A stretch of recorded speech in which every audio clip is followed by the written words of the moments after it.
So far on this channel we've only looked at really good games, so I thought today we'd step it back a bit and look at a pretty good game, which is parkour game Mirror's Edge.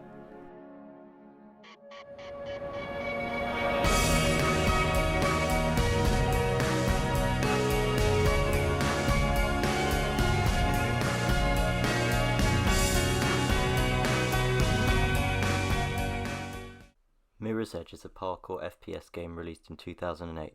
There's no better way to immerse yourself in a parkour game more than the first person perspective, and doing certain moves like this epic roll really does look good.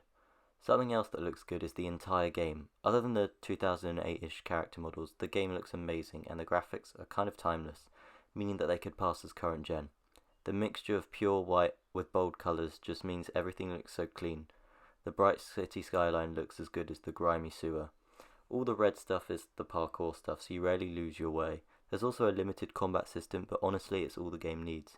Combat is a last resort and you can beat the game without ever shooting an enemy.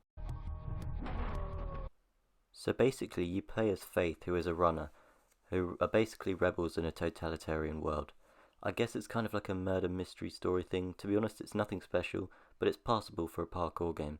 The ending is absolutely nothing special, but there's kind of this heartwarming moment at the end, and I just know that there could have been more to offer here.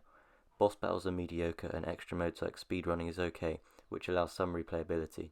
There's also these time trials which are just shorter campaign levels, and you can even compare times with friends, so a small multiplayer could have worked, or maybe even making the campaign co-op would have worked.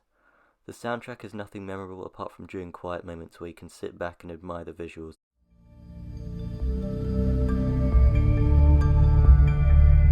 And the final song, Still Alive, is pretty cool.